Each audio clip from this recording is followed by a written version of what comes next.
إن الحمد لله نحمده ونستعينه ونستغفره ونعوذ بالله من شرور أنفسنا ومن سيئات أعمالنا. من يهده الله فلا مضل له ومن يضلل فلا هادي له، وأشهد أن لا إله إلا الله وحده لا شريك له، وأشهد أن محمدا عبده ورسوله. يا أيها الذين آمنوا اتقوا الله حق تقاته ولا تموتن إلا وأنتم مسلمون. يا أيها الناس اتقوا ربكم الذي خلقكم من نفس واحدة وخلق منها زوجها وبث منهما رجالا كثيرا ونساء، واتقوا الله الذي تساءلون به والأرحام إن الله كان عليكم رقيبا. يا أيها الذين آمنوا اتقوا الله وقولوا قولا سديدا يصلح لكم أعمالكم ويغفر لكم ذنوبكم، ومن يطع الله ورسوله فقد فاز فوزا عظيما. أما بعد فإن خير الحديث كتاب الله، وخير الهدي هدي محمد صلى الله عليه وسلم، وشر الأمور محدثاتها، وكل محدثة بدعة، وكل بدعة ضلالة، وكل ضلالة في النار. محترم سامعین، برادران اسلام اور خواتین، یہ ماہ مبارک، یہ رمضان کا عظیم مہینہ آدھے سے زیادہ ہم پر سے گزر چکا ہے. بڑے خوش نصیب ہیں تمام مسلمان جنہوں نے اس مبارک مہینے کو پایا اور اس محنت مقدور کوششیں کی عبادت کرنے کی. ہم نے روزے رکھے، ہم نے صدقہ خیرات کیا، ہم نے قیام اللیل کیا، ہم نے تراویح پڑھی، ہم نے صدقہ خیرات کیا، جو بھی ممکن ہو سکے نیکیاں کیے. اور بڑے بد نصیب ہیں وہ مسلمان جو اس ماہ مبارک کو پاتے ہوئے بھی اس پر کچھ عبادت نہ کر سکے. محترم سامعین، رمضان کا مہینہ یہ شہر القرآن ہے، قرآن کریم کے نزول کا مہینہ ہے. شہر العبادات ہے، ہر طرح کی بات اس کے اندر بکثرت کی جاتی ہے. شہر الطاعات ہے، اطاعت کے سارے کام اس میں کیے جاتے ہیں.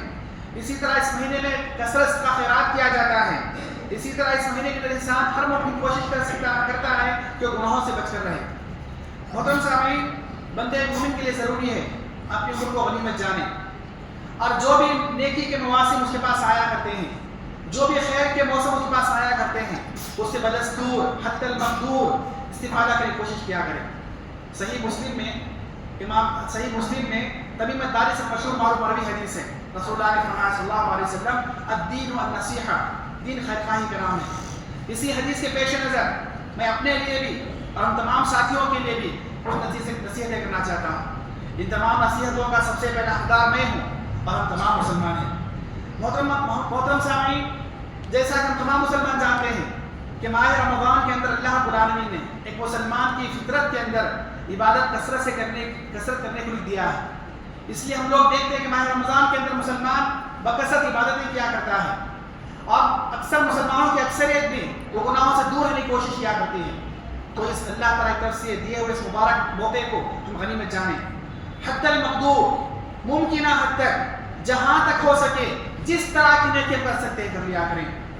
روزے تو رکھنا ہی ہے ہمیں، فرائض کا اہتمام تو ہمیں کرنا ہی ہے. ان کے علاوہ تراویح کا اہتمام کرنا، قیام اللیل کا اہتمام کرنا، کثرت سے صدقہ خیرات کرنا، اللہ تعالیٰ کو کثرت سے یاد کرنا، غریبوں کی مدد کرنا، وہ کون سی نیکی جو ہو سکتی ہے ہم کر سکتے ہیں کر لیا کریں. صحیح بخاری مسلم کی روایت رسول اللہ نے فرمایا صلی اللہ علیہ وسلم، کل معروف صدقۃ، ہر بھلا کام صدقہ ہے، ہر نیک کام صدقہ ہے. ہر وہ کام جو ہمیں اللہ تعالیٰ سے قریب کر سکتا ہے، جو ہمیں نیکی دلا سکتا ہے، ہم اس کو ادا کرنے کی پوری کوشش کیا کریں. اور دوسری بات، ہر وہ گناہ، ہر وہ بدکاری جو ہمیں جہنم کو لے کر جا سکتی ہے، اللہ تعالیٰ سے دور کر سکتی ہے، اللہ تعالیٰ کے غضب کو لا سکتی ہے، میں بھی آپ ہم تمام اس میں سے دور رہیں. یاد رکھیے کہ بس اوقات انسان کچھ نیک کام کرنے سے مجبور ہو سکتا ہے، کچھ نیک کام ایسے ہو سکتے انسان کر نہیں سکتا ہے، چاہ کر بھی کر نہیں سکتا ہے. غریب صدقہ خیرات کر نہیں سکتا، مسکین محتاج زکوٰۃ دے نہیں سکتا، مسکین محتاج عمرہ کر نہیں سکتا ہے، ان پڑھ جاہل انسان قرآن تلاوت کر نہیں سکتا ہے. بہت سے کچھ ایسے نیک کام ہیں کہ بہت سے مسلمان چاہ کر بھی نہیں کر سکتے ہیں. لیکن کوئی گناہ ایسا نہیں ہے، کوئی گناہ ایسا نہیں کہ انسان چھوڑ نہ سکتا ہو بشرطے کو اس کے دل کے اندر اللہ تعالیٰ کا ڈر اور خوف ہے. کوئی گناہ ایسا نہیں ہے دنیا کے اندر جو انسان کی فطرت سے جوڑ دیا گیا ہو کہ انسان اس کو کرنا ہی ہے اسے. یہ اللہ تعالیٰ کی طرف سے بہت بڑی رحمت ہے. کچھ نیک کام کر نہیں سکتے ہیں، لیکن نیکیوں سے بچنا، لیکن گناہوں سے بچنا، معصیت سے بچنا، اللہ کی نافرمانی سے بچنا، یہ ہر ایک کے لیے آسان ہے. کیا امیر، کیا غریب، کیا بڑا، کیا چھوٹا، کیا آقا، کیا غلام، کیا مرد، کیا عورت، کیا برا، کیا نیک، سب کے لیے گناہوں سے دور رہنا آسان ہے، بشرطے کہ انسان کے دل میں اللہ کا تقویٰ ہو، بشرطے کہ انسان کے دل میں خوف الہی ہو. تو رمضان مبارک مہینہ ہمیں اس بات کی تلقین کراتا ہے کہ رمضان کے مہینے میں ہم دل مقدور نیکیاں کریں، جس حد تک کر سکتے ہیں کیا کریں، جتنی زیادہ کر سکتے کیا کریں، اور جس طرح کی نیکی کر سکتے کیا کریں، مالی عبادتیں ہو، بدنی عبادتیں ہو، زبانی عبادتیں ہو، جس طرح کی نیکی کر سکتے کریں، لیکن ہماری 100% کوشش ہو، ہماری پوری 100% اس بات کی کوشش ہو کہ کسی بھی طرح کا گناہ، کسی بھی طرح کی معصیت اور کسی بھی طرح کا حرام کام ہمارے آنکھوں سے، ہماری زبان سے، ہمارے کانوں سے، ہمارے جسمانیات سے، یہاں تک کہ ہمارے ذہن و دماغ سے بھی، ہماری سوچوں سے بھی ہونے نہ پائے۔ یہ بہت آسان ہے، یہ بہت آسان ہے، بشرطے کہ انسان کے دل کے اندر اللہ تعالیٰ کا تقویٰ ہو، خشیت الہی ہو۔ محترم سامعین، جس زمانے میں ہم لوگ جی رہے ہیں، پوری دنیا کی تاریخ میں شاید اس سے زیادہ پرفتن زمانہ آیا ہو۔ وہ کون سا فتنہ ہے جو آج کے زمانے میں پایا نہیں جاتا ہے؟ مال کا فتنہ، عورتوں کا فتنہ، جنگوں کا فتنہ، خراب حالات کا فتنہ، دشمنان اسلام کے تسلط کا فتنہ، ہر طرح کے فتنے منہ کھولے کھڑے ہیں، اور خصوصیت سے مسلمانوں کو ہر طرح کے فتنے شکار کرنے کے لیے موجود ہیں۔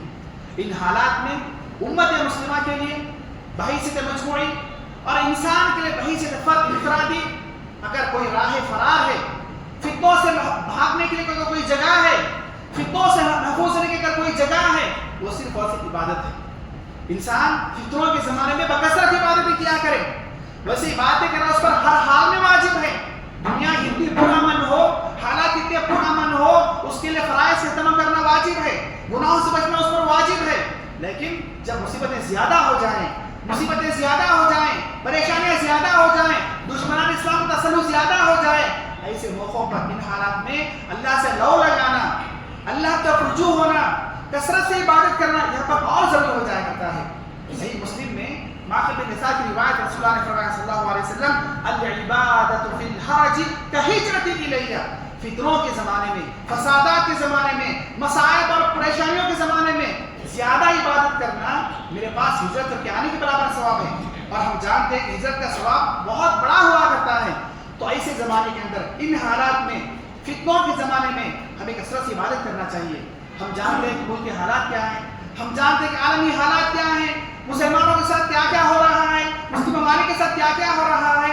ہم کچھ کرنا کر سکتے ہو، کم سے کم اپنے آپ کو تو نیک بنا سکتے ہیں، اپنے آپ کو تو اللہ تعالیٰ سے اللہ سے جوڑ سکتے ہیں، کم سے اپنے گھر والوں کو نیک بنا سکتے ہیں، کم سے اپنے گھر کو تو خیر کا منبع بنا سکتے ہیں، کم سے کم اپنے گھر سے تو برائی کو دور کر سکتے ہیں، کم سے کم اپنے گھر سے تو معصیت کو دور کر سکتے ہیں۔ اتنا تو ہر انسان کر لے، انسان پورے ملک کا چھوڑ دے، انسان دنیا کا چھوڑ دے، وہ انفسکم اہلیکم نارا کے تحت اپنے آپ کو، اپنے گھر بار کو جہنم کی آگ سے بچانے کی کوشش کرے کہ میں اور میرا گھر بار، میرا خاندان کیسے گناہوں سے بچ سکتا ہے، میں اور میرا گھر بار خاندان کیسے اللہ سے قریب ہو سکتا ہے۔ ہر انسان سے کوشش کر لے، یہ دنیا پرامن ہو جائے گی۔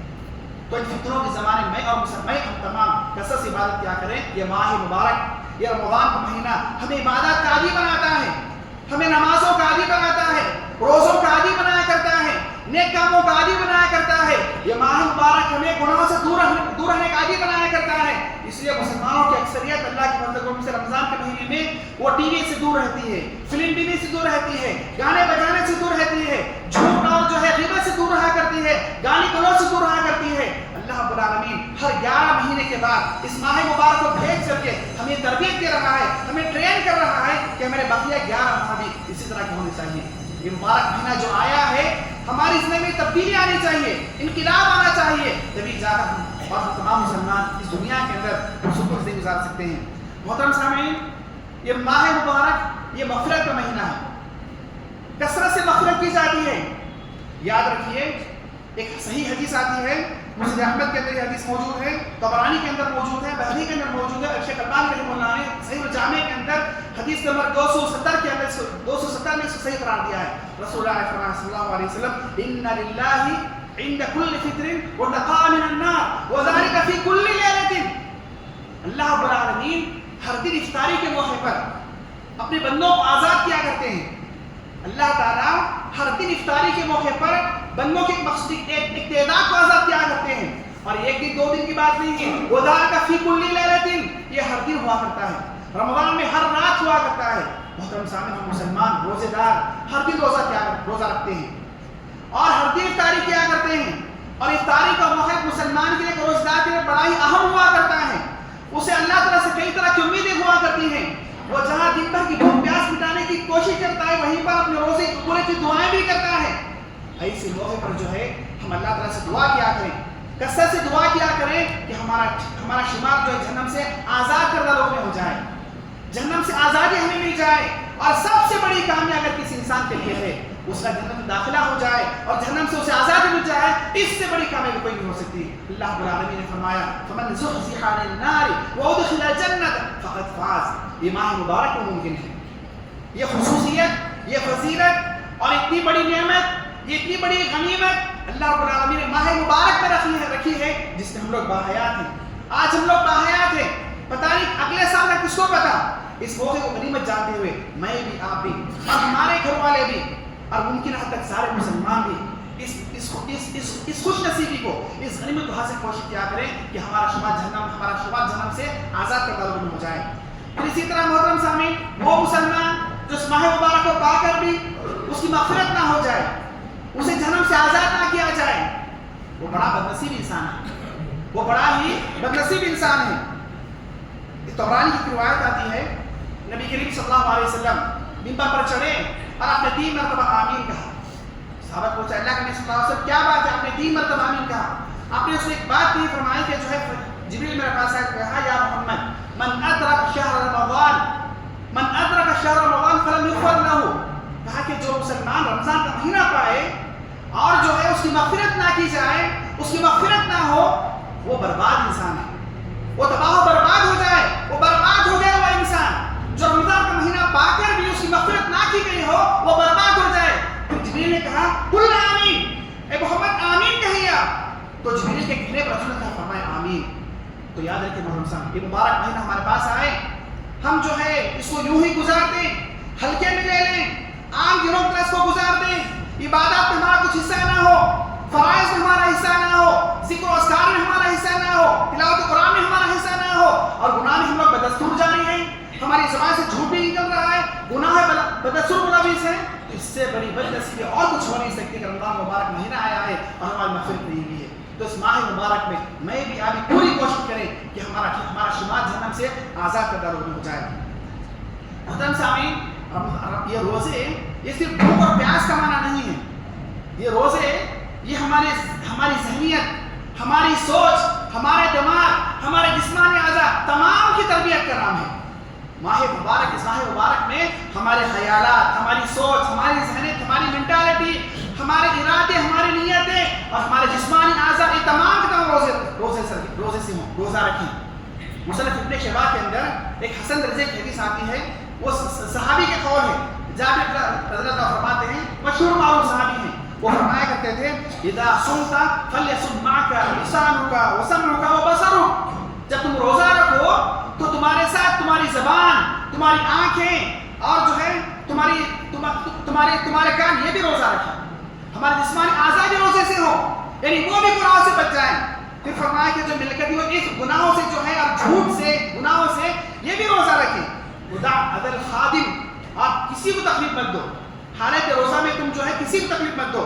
وَلْيَكُنْ عَلَيْكَ وَقَارٌ وَسَكِينَةٌ, روزے کی حالت میں تمہارے پر وقار ہو, ایک سنجیدگی ہو, ایک سکون ہو, ایک اطمینان کی حالت میں ہو. پھر فرمایا وَلَا تَجْعَلْ يَوْمَ فِطْرِكَ وَيَوْمَ صَوْمِكَ سَوَاءً, تم روزے کے دن کو اور عام دن کو برابر مت کرو. روزہ تو ہے لیکن تمہارے نامہ عمل کچھ زیادہ نہیں لکھا گیا ہے. تم روزہ تو ہیں, تمہارے برے اعمال لکھے جا رہے ہیں. ایسا نہیں ہونا چاہیے. انسان روزے کی حالت میں جو ہوا کرتا ہے اس کی امتیازی شان ہونی چاہیے, ایک الگ پہچان ہونی چاہیے. وہ انسان اس نام اعمال کا پلڑا بھاری ہونا چاہیے روزے کی حالت میں. کہا کہ جو ہے روزے کے دن کو اور عام دنوں کو برابر مت کرو. بڑی عظیم الشان نصیحت ہے. اگر میں اور آپ مسلمان اس نصیحت کو اپنے پلے باندھ لیں, اس پر عمل کریں, تو دیکھیں کتنے ہم سے گناہ چھوٹ جائیں گے اور کتنی نیکیاں ہم لوگ کرنے لگیں گے. اسی طرح محترم سامعین, افطار جو ہے وہ روزے دار کی پہچان ہے. روزے دار افطار کے موقع پر اللہ تعالیٰ سے دعائیں بھی کیا کرتا ہے. اور اسی طرح جو حیثیت مسلمان ہمارے اعمال کا خاتمہ اچھائی پر ہونا چاہیے. جیسے ہم چاہتے ہیں کہ ہماری زندگی جو بھی گزری ہے ہمارا خاتمہ اچھا ہو, اسی طرح ہمارا جو روزہ ہے وہ ہمارا روزے کا اختتام بھی جو ہے وہ بھی اچھے انداز سے ہونا چاہیے. افطاری کو جو وقت ہوا کرتا ہے وہ بڑا اہم ہوا کرتا ہے. لیکن بدنصیبی یہ ہے کہ مسلمانوں کی اکثریت اس موقع کا فائدہ نہیں اٹھاتی ہے. ہم میں سے اکثر روزہ کھولنے کے لیے پکوان پر توجہ دیا کرتے ہیں کہ ہمارے دسترخوان پہ کیا کیا چیزیں ہوں اور ہمارے گھر میں کیا پکایا جا رہا ہو. عورتیں اکثر شکایت کیا کرتی ہیں کہ روزے کے خیال اپنی عورتوں کو زیادہ جو ہے ڈیوٹی دی جاتی ہے. اور مسلمانوں کی اکثریت الا ماشاء اللہ پکوان پر توجہ دیا کرتی ہے. جبکہ اتنا عظیم موقع ہے روزہ کھولنے کا جو وقت ہوا کرتا ہے, اتنا عظیم موقع ہے کہ اس موقع پر کی جانے والی دعا کو قبول کیا جاتا ہے. اس موقع پر کی جائے دعا کو رد نہیں کیا جاتا ہے.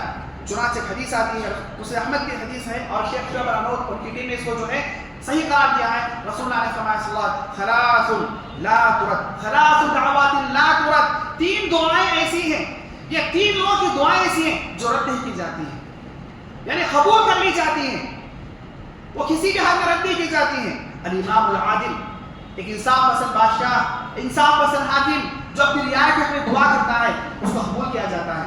پھر اسی طرح والصائم حین یفطر, والصائم حین یفطر, روزے دار جس وقت روزہ کھولتا ہے جب افطار کیا کرتا ہے اس وقت کی دعا قبول کی جاتی ہے. وہ دعوت المظلوم اور مظلوم کی دعا.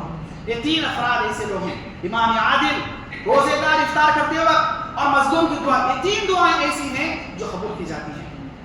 لیکن میں اور آپ اچھی طرح اپنی گریبان میں جھانک کر دیکھیں, کیا میں نے اور آپ نے اس موقع کا صحیح فائدہ اٹھایا ہے؟ رمضان کا جو مہینہ ہوا کرتا ہے, خاص طور پہ افطاری کا جو وقت ہوا کرتا ہے, اثر کی بات کا وقت ہے, تقریباً مسلمان کی توجہ پکوان پہ ہوا کرتی ہے.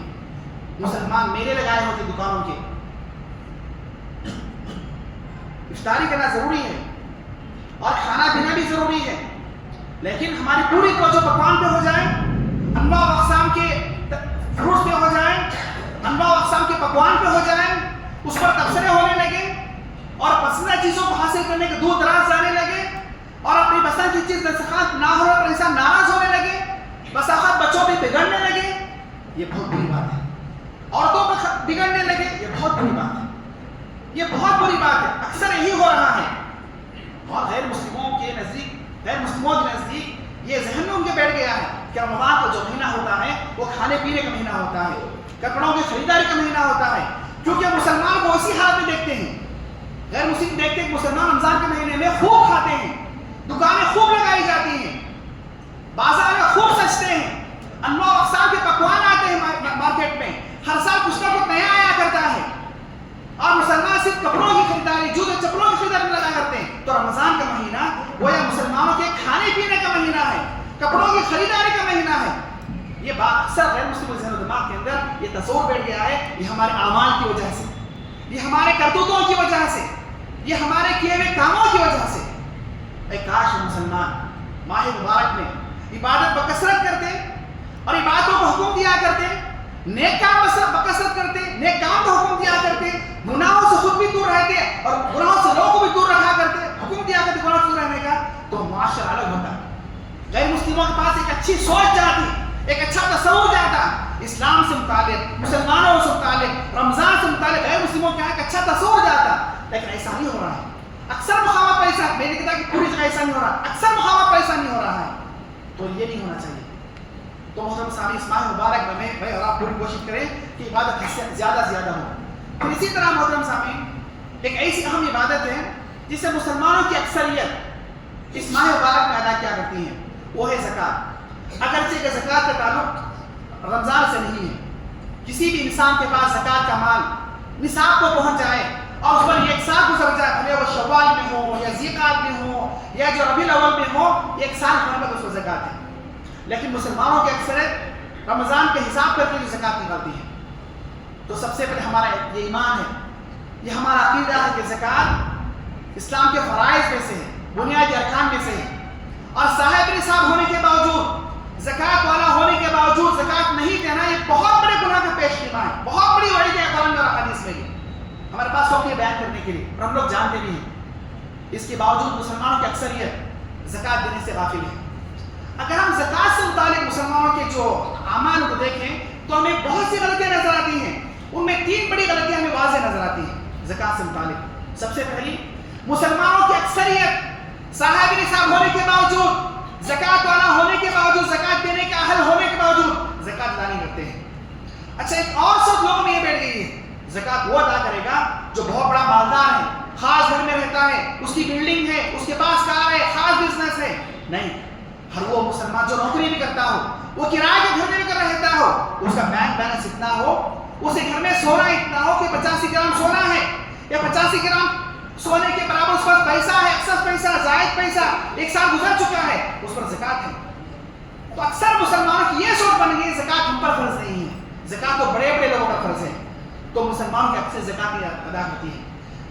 انکار تو ظاہر کھلا کھلا نہیں کرتے ہیں, لیکن مال کی محبت اور اسی طرح کثرت مال کو جمع کرنے کی محبت میں زکات ادا نہیں کیا کرتے ہیں. انسان کا حال دیکھیے کہ حکومتوں کے ڈر سے 30%, 20%, 40% زکات ادا کر دیا, ٹیکس ادا کر دیا کرتا ہے. 40% ٹیکس دینے کے لیے تیار ہے وہ, ورنہ جو ہے ای ڈی کا چھاپا پڑے گا, آئی ٹی والے اس کو چھاپا ماریں گے, اس کو سزا اچھی طرح جانتا ہے. لیکن زکات جو 2.5% ہے, 2.5% ہے, اللہ نے بہت دے کر کے ہم کو تھوڑا مانگا ہے, اللہ تعالیٰ کی خاطر اور فرض کو ادا کرنے کے لیے اسے بھی چڑھتا ہے. اس سے بڑی بدنصیبی کیا ہے؟ تو مسلمانوں کی اکثریت بھلے بڑے بڑے مالداروں میں سے کیوں نہ ہو, یہ ہم جیسے متوسط لوگوں میں سے کیوں نہ ہو, زکات کا مال ہونے کے باوجود, نصاب کو پہنچانے کے باوجود زکات ادا نہیں کرتے ہیں. یہ سب سے بڑی غلطی, سب سے بڑی کمزوری مسلمانوں میں دیکھی جاتی ہے. اور دوسری کمزوری زکات سے متعلق جو ہمارا اپنا تجزیہ ہے کہ بہت کچھ مسلمان زکات ادا تو کرتے ہیں لیکن پوری ادا نہیں کرتے ہیں. اگر مثال طور کسی کی زکات 1 لاکھ روپے بن رہی ہے, وہ 20, 30, 40 ہزار روپے کسی کو دے دیے, کسی یتیم خانے کو دے دیے, کچھ فلان دے دیے, فلان دے دیے, سمجھ کے میرے پوری زکات ادا کر دی. نہیں, زکات جہاں انسان ادا کرے گا وہ پوری زکات ادا کرے گا. ہماری جو عبادات ہیں اس کے اندر کئی لوازمات ہیں, جو بھی عبادت اسلام کے اندر اس میں کئی واجبات ہیں, کئی لوازمات ہیں. ان میں جو عبادت کو شریعت کے مطابق ادا کرنا ہے, اسلام کے طریقے کے مطابق ادا کرنا ہے, اور اس کو پوری ادا کرنا ہے, پیور طور پہ ادا کرنا ہے, پیور بھی ہو, پوری بھی ہونا چاہیے. ہم جو نماز پڑھتے ہیں 2 رکعت تو 2 رکعت پورے پڑھ کے سلام کرنا ہے, ظہر اثر عشاء 4 رکعت پڑھ کے سلام کرنا ہے, مغرب کی مکمل پڑھ کے سلام کرنا ہے. ایسا نہیں ظہر میں کوئی انسان 3 منٹ پر چلا جائے, ظہر میں مغرب میں 2 منٹ پر چلا جائے, نہیں. تو زکات بھی ایک عبادت ہے, اسلام کا ایک فرض ہے.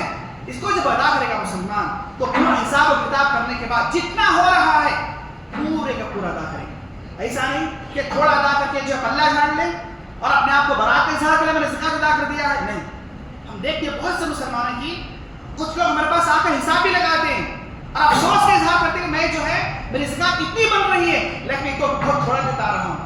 تو یاد رکھیے ہم لوگ اپنا حساب کریں, اچھی طرح باریک بینی سے حساب کریں کہ گزشتہ 1 سال سے اب تک ہم نے کتنا کمایا ہے اور کتنا خرچ کیا اور کتنا بچا ہے. اگر وہ بچا ہوا مال زکات و نصاب کو پہنچ رہا ہے اور جتنا پہنچ رہا ہے اس کے اندر 2.5% ادا کرنا پر فرض ہے, واجب ہے. اگر اس میں کمی بیشی ہوتی ہے, کٹوتی ہوتی ہے, اللہ تعالیٰ پاس پہنچ جائیں گے. یہ دوسری بڑی غلطی ہے. اور تیسری بڑی غلطی جو ہم لوگ دیکھتے ہیں, زکات ہم لوگ ادا کر رہے ہیں, بھلے پوری ادا کریں یا تھوڑی ادا کریں, پوری تو ہر حال میں ادا کرنا ہے. ہمیں مستحقین کو دینا ہے, مستحقین کو دینا ہے. ایسا نہیں کہ جو ہمیں جو نظر آیا اس کو دے دیے, جو ہمیں اچھا لگا اس کو دے دیے. نہیں, اسلام میں جذبات کے لیے کوئی جگہ نہیں ہے. محدثین کرام نے, علماء کرام نے, فقہاء نے بتایا کہ زکات کن کن کو دینا چاہیے, کن کو نہیں دینا چاہیے. اسلام میں زکات کے 8 مسائل ذکر کیے گئے ہیں. ان 8 مسائل کی کیا تفصیل ہے, کون سا مصرف کس شق کے اندر آتا ہے, کون سا ادارہ زکات کے اہل ہے یا نہیں ہے, اسے ہمیں اہل سے پوچھنا چاہیے. آج مسلمانوں کی اکثر, زکات دینے والوں کی اکثریت وہ ایسی جگہوں پر زکات دے رہی ہے جو زکات نہیں دیا جا سکتا ہے, جنہیں زکات نہیں دیا جا سکتا ہے. ایسے افراد کو زکات دے رہے ہیں جو زکات کے اہل نہیں ہیں, اور کچھ اپنے قریبی رشتہ داروں کو دے رہے ہیں جبکہ وہ کھاتے پیتے لوگ ہیں, تاکہ میرا مال میرے خاندان میں روٹیٹ ہوتا رہے, میرا مال میرے دوستوں میں گھومتا رہے, میرے بھائی بہنوں میں گھومتا رہے, کیوں باہر جائیں. اگر واقعی بھائی بہن زکات مستحق ہیں تب دیا جا سکتا ہے. لیکن اچھے کھاتے پیتے لوگ, ہمارے سامنے مثالیں ہیں, اچھے کھاتے پیتے لوگ نہ وہ فقیر کے زمرے میں آتے ہیں, نہ مسکین کے زمرے میں آتے ہیں, بس آفات خاص گھر والے ہیں, ان کو زکات دی جا رہی ہے. تو زکات جب دیا جائے تو کس کو دینا چاہیے؟ 8 مصارف میں کون آتے ہیں, کون نہیں آتے ہیں, علم سے پوچھیں. اپنی منمانی یا کسی عام آدمی کی باتیں سن کر یا کسی جو غیر مستند عالم کی باتیں سن کر یا کسی کم علم والے انسان کی باتوں میں آ کر یا کسی کی دیکھا دیکھی کہا سنا سنی سن کر کے نہیں، کیونکہ عبادت ہے، عبادت میں بھی نوافل بلکہ فرض عبادت ہے، اس کو پورے اہتمام سے دینا چاہیے۔ تو بس اوقات انسان زکوٰۃ تو ادا کر دیا ہے لیکن وہ زکوٰۃ اس کے مستحق تک نہیں پہنچی ہے، اللہ سے امید ہے کہ ہو سکتا ہے اللہ اس کو ثواب دے دے ضرور، لیکن زکوٰۃ کے جو اللہ تعالیٰ کے پاس جو اصل مقاصد ہیں وہ مقصد کہاں ہوا، وہ مقصد پورا نہیں ہوا۔ تو محترم سامعین، زکوٰۃ دینے کی تعلق سے لوگ پوری طرح محتاط ہو کہ زکوٰۃ ضرور دیں، جو صاحب نصاب ہے پوری طرح حساب کر کے زکوٰۃ ضرور دیں، اور دوسری بات پوری زکوٰۃ دیں، جتنی متعین ہو پوری دیا کریں، اور تیسری بات یہ کہ جو ہے زکوٰۃ کے جو مستحقین ہیں ان کو دیا کریں۔ اس سلسلے میں اہل علم سے رجوع ہوں، اللہ نے فرمایا فَاسْأَلُوا أَهْلَ الذِّكْرِ إِن كُنتُمْ لَا تَعْلَمُونَ بِالْبَيِّنَاتِ وَالزُّبُرِ، تمہیں جو مسئلہ معلوم نہیں اہل علم سے پوچھ کیا کرو، دلائل کی روشنی سے پوچھا کرو، اہل علم سے رجوع کر کے جو زکوٰۃ ادا کیا کریں۔ اور اسی طرح محترم سامعین، اس ماہ مبارک میں ہماری پوری کوشش ہو کہ گناہ سے ہم لوگ پوری طرح دور رہیں، وہ کوئی بھی گناہ ہمارے گھر کے قریب نہ آنے پائے، ہماری شخصیت کے قریب نہ آنے پائے، کیونکہ بس اوقات انسان نیکیاں تو بہت کرتا جا رہا ہے، رمضان میں روزے رکھ رہا ہے، فرائض کا اہتمام کر رہا ہے، تراویح پڑھ رہا ہے، قرآن کی تلاوت کر رہا ہے، ذکر و اذکار کر رہا ہے، لیکن گناہ بھی جب کر رہا ہے وہ ایک پھٹے ہوئے تھیلے کی طرح ہے، پھٹی ہوئی بوری کی طرح ہے، جس میں انسان مال لاگت ہو جا رہا ہے لیکن پھٹا ہوا ہونے کی وجہ سے سارا اناج گرتا جا رہا ہے۔ پھٹے ہوئے تھیلے کی طرح ہمارے عمل نہ ہو، نیکیاں بھی کما رہے ہیں اور ضائع بھی ضائع ہوئے، ایک طرف نیکیاں کما رہے ہیں، صبح میں نیکی کمائے، شام میں ضائع ہو رہی ہے، ظہر بعد نیکی کمائے، عصر بعد ضائع ہو رہی ہے، یہ ہمارا وتیرہ نہ ہو، یہ ہماری عادت نہ ہو۔ نیکیاں کمانا بہت بڑی بات ہے اور ان کو بچا کے رکھنا یہ اس سے بڑی بات ہے۔ نیکی کمانا بہت بڑا کام ہے، اس کے لیے بڑی محنت لگا کرتی ہے، عبادت تو آسان تو نہیں ہوتی، اپنا تن من دھن لگانا ہے، لیکن نیکی کرنے کے بعد انسان اس کو باقی رکھے، اس کو بچا کے رکھے، یہ عقل مندی ہوا کرتی ہے۔ اس کی پوری کوشش ہو، اور جو ہمارے جو گناہ ہوا کرتے ہیں وہ ہمارے نیکیوں کو ختم کر دیا کرتے ہیں۔ پھر اسی طرح محترم سامعین، دعائیں کیا کریں ماہ مبارک میں۔ ہم دیکھ رہے ہیں آج کل حالات بڑے نازک ہیں، بڑے خطرناک ہیں، افطار کے موقع پر ہو اور جب بھی موقع ملتا ہے ہمیں کثرت سے دعا کیا کریں، اپنے لیے بھی، اپنی مغفرت کے لیے، اپنے گھر والوں کی مغفرت کے لیے بھی، پھر عام مسلمان کے حالات میں دعا کرتے رہیں۔ یہ کچھ باتیں تھیں جو نصیحت کے طور پر تھی سب سے پہلے کہنے والے کے لیے بھی اور ہم تمام شامل کے لیے بھی۔ اللہ تعالیٰ سے دعا ہے اللہ تعالیٰ تمام مسلمانوں کو اس ماہ مبارک سے بھرپور فائدہ اٹھانے کی توفیق عطا فرمائے۔ اللہ رب العالمین اس ماہ مبارک ہماری زندگی میں انقلاب کا ذریعہ لائے۔ اللہ تعالیٰ مسلمان تمام حالات پر رحم فرمائے، مسلمانوں کو امن و امان سے زندگی کی توفیق عطا فرمائے۔ سبحانک اللہم ربنا و بحمدک واشہد ان لا الہ الا انت استغفرک و اتوب الیک۔